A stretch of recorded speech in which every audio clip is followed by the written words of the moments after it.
Sa bawat araw na may nangangailangan, may pamilyang handang laging lumaban. Si Kuya Val Santos matubang ang ama. Hello mga kalingap, happy Mansari, ayan sa Jomcar 23, ayan o, at hindi ko na alam mga kalingap kung ilang months na sila, 5 ba? Or 6 na mga kalingap. So ayan o, patuloy lang sila sa pagsuporta dito sa Team Kalingap, especially po sa Jomcar. At ito nga guys mga kalingap, panibagong araw po tayo at panibagong reaction po dito kay Jomar, no? Kay Jomar tayo mga kalingap. At ito nga no, mayroong basher po dito kay Kuya Val na at sinumbong po ito si Kalingap Jomar. Ayan no, sinumbong po dito kay Kuya Val at nabasa naman ni Kuya Val doon sa kanyang live mga kalingap.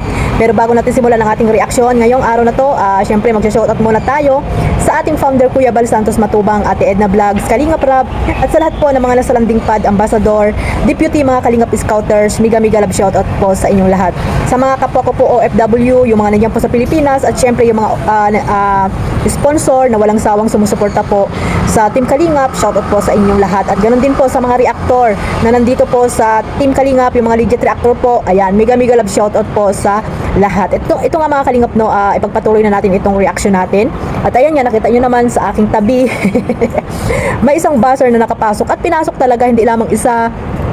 Pinasok yung live ni Kuya Val no, ng mga walang hiya na mga basher na ito.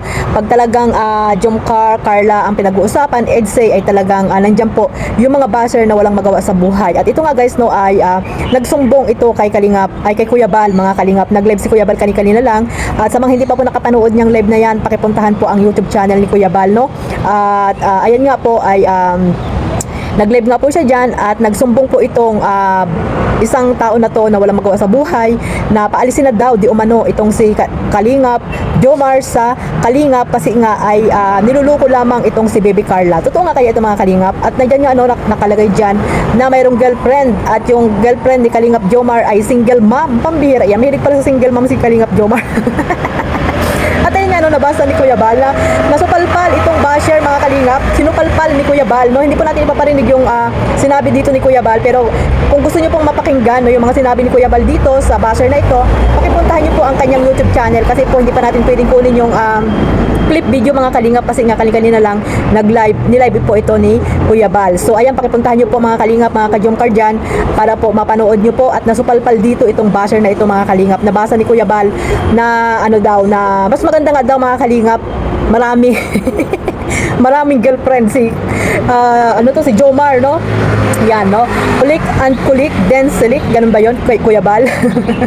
Pambihira. Yung iba tuloy doon pumasok no, at sineryoso na naman itong sinabi ni Kuya Val dito sa isa basher na to na talaga nagsumbong siya at paalisin na daw itong si Kalingap Jomar sa Kalingap kasi nga ay may girlfriend at may anak na no mga kalingap, na ayun nga si Carla daw ay niluloko lamang mga kalingap nitong ni Kalingap Jomar, kaya paalisin na daw po sa Kalingap. Kaya nasupal pa lang po dyan ni Kuya Val itong basher na yan mga kalingap. Kaya ano, pagpapasok kayo kay Kuya Val, huwag na po yung kung mangbabas lang po kayo sa mga kalingap keyboys na wala namang katotohanan, ay lalo lang po kayong aasarin ni Kuya Val sa mga kalingap angels no. Huwag niyo pong gagawin yan na mambabas kayo, pumasok kayo sa live ni Kuya Val at talagang masusupalpalan kayo ng salita at talagang matitigil po talaga yung inyong pagko-comment. At ayun no, may mga pumasok pa rin po dyan na talagang nga daw na si Kalingap Jomar daw ay bakla pa. Kasi sabi ni Kuya Val, bakla daw itong si Kalingap Jomar kasi hanggang ngayon daw wala pang asawa. Pambihira yan no. Nagjo-joke po si Kalingap si Kuya Val doon sa kanyang live, pero yung iba po ay siniseryoso po nila yung live ni Kuya Val. So ibig sabihin po talagang hindi po sila nakasupport dito kay Kuya Val kasi nga po hindi nila alam ang ugali ni Kuya Val, kung anong meron pag ugali si Kuya Val. Si Kuya Val po ay mahilig po yan magbiro sa live no, lalo po kayong aasarin niya sa live niya, pero kung inyo pong siseryosohin ay may stress lang po kayo mga kalingap. So ayan no, sa mga palasumbong dyan no, na wala namang katotohanan na mga pinaparatang nyo kay Kalingap Jomar na kisyo may girlfriend. So sana ngayon may na siya, asawa na siya. Dumating nga siya sa 32 years old.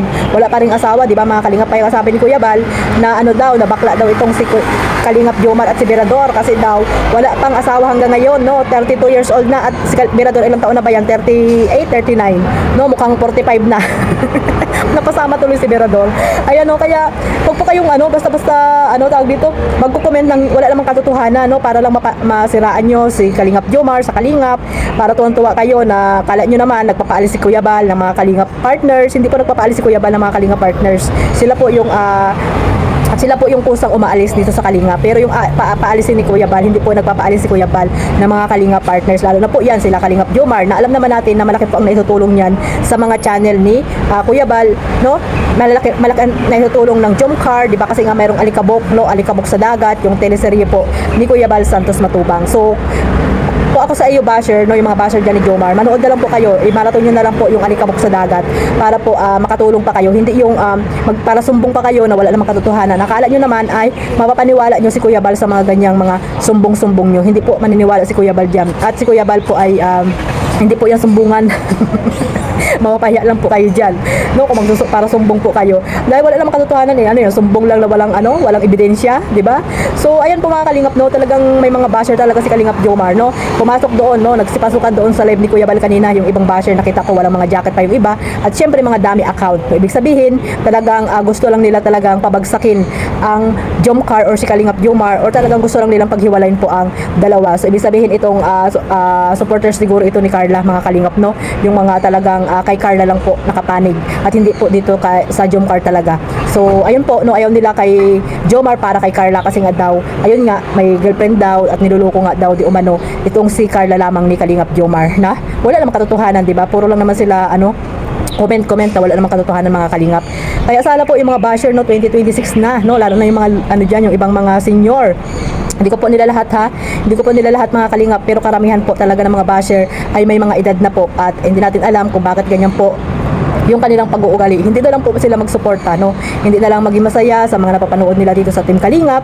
Bagkus ayun po, bas dito, bas doon, no? Lalo kila Kalingap Joms, yan, kay Kalingap Edo, pareho po ang kanilang yung pangbabasa kanila, pareho po about po sa babae.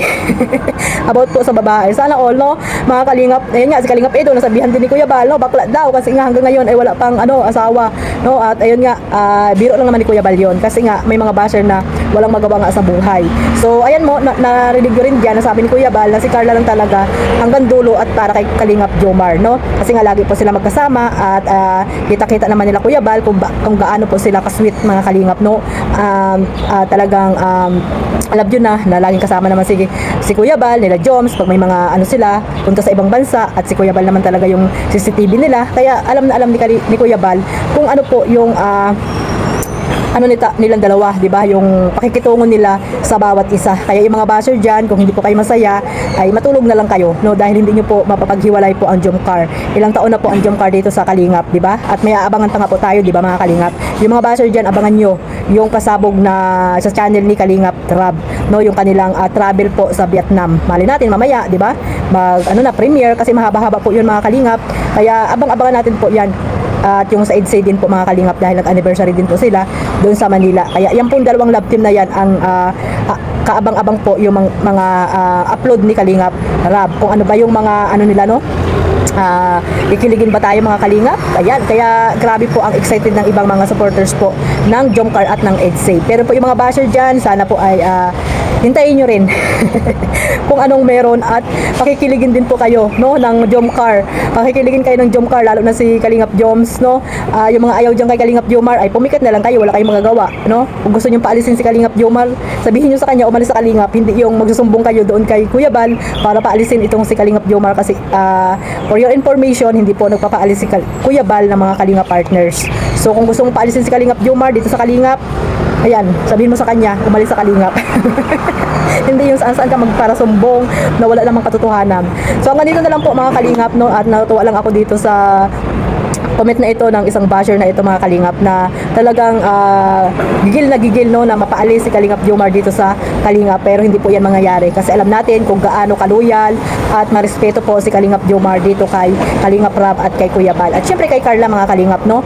At wag tayong masyadong mapanghusga, kasi hindi naman natin alam kung ano ba talaga yung mga nangyayari po sa kanila, dahil hindi naman natin sila nakakasama araw-araw. So hanggang dito na lang po, maraming salamat po sa walang sawang pagsuporta sa aking maliit na YouTube channel, Kalingap Maymay. Sa hindi pa po nakasubscribe, ayan, pa-subscribe na po and click the notification bell para po updated kayo sa aking mga reaction at live araw-araw, mga Kalingap, at don't skip ads. Ayan. At syempre, wag nyo rin po kalimutan suportahan Kuya Bal Santos Matubang, Ate Edna Vlogs, Kalingap Rab, Kalingap Jomar, Carla Tupular Vlog, Kalingap Edo, Kalingap Dan, at sa lahat po ng mga reactor, ayan, supportahan nyo po sila, at mga charity vlogger, ayan, sa mandakot ng lugar po dyan sa Pilipinas. God bless us all, mabuhay pang Team Kalingap. Bye-bye. Ayan, dito ako sa labas, guys. Oh, di ba? Yan, pakita ko muna sa inyo. Yan, dito ako sa 4th floor. Yan. Gawa-gawa tayo ng paraan, guys, para makapag-reaction tayo. Bye-bye!